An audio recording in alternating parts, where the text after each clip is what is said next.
Friends, ఈ video నచ్చినట్లయితే ఈ వీడియోని లైక్ చేయండి, సబ్స్క్రైబ్ చేయండి. నయని కొంచెం డల్గా కూర్చొని ఉంటే, ఏంటి చెల్లె అలా ఉన్నావు అని హాసిని అడుగుతూ ఉంటుంది. అక్క, గుడి దగ్గర నుంచి వచ్చిన బట్ నుంచి నాకు కాస్త తల తిరుగుతుందక్క అని అనడంతో, మళ్ళీ నెల తప్పావేమో, కాస్త చెక్ చేసుకోకపోయావా చెల్లి అని హాసిని ప్రశ్నిస్తూ ఉంటుంది. అలాంటిదేం లేదక్క అని నయని అంటుంది. అంటే నాకు తల తిరుగుతుంది కదా, నీకు కూడా ఇలాగే తరగతిందేమోనని అడుగుతున్నాను అని నయని అంటుంది. అప్పుడు విశాల్ కూడా నయని పక్కనే సోఫాలో కూర్చొని ఉంటాడు. నయని, నీకు తల తిరిగితే మాకందరికీ తల తిరగాలన్న అవసరం లేదు కదా, ఎందుకు నువ్వు ఇలా అడుగుతున్నావు అని విశాల్ అడుగుతూ ఉన్నాడు. అంటే ఏమీ లేదు, మనం గుడి దగ్గర తీసుకొచ్చిన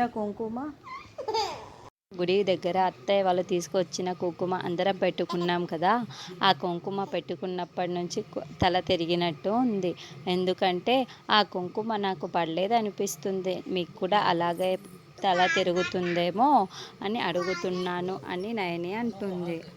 నువ్వు అడిగిన దాంట్లో లాజిక్ ఉంది చెల్లి, ఇప్పుడే నేను తేల్చుకువస్తాను అని చెప్పి హాసిని చాలా కోపంగా వెళ్తూ ఉంటుంది. వదిన ఆగండి అని విశాల్ చెప్తున్నా కూడా, అక్క ఆగు అని నయని చెప్తున్నా కూడా హాసిని హడావిడిగా తిలోత్తమ వల్లభ దగ్గరికి వెళ్తూ ఉంటుంది. ఏయ్ హాసిని, ఏంటి తల తిరుగుతుందా అని తిలోత్తమ ఎందుకో అరుస్తూ ఉంటుంది. నాకు కాదు, చెల్లికి తల తిరుగుతున్నట్టుంది. గుడి దగ్గర కుంకుమలో ఏం కలిపి విశాల్ చేత నయనికి నుదుట కుంకుమ పెట్టేలా చేశారు, ఆ కుంకుమలో ఏం కలిపారో చెప్తారా మర్యాదగా, అని తిలోత్తమని వల్లభని నిలదీస్తూ ఉండడంతో తిలోత్తమ ఓర్ని వీళ్ళకి నిజం తెలిసిపోయిందా అని టెన్షన్ పడుతూ ఉంటుంది.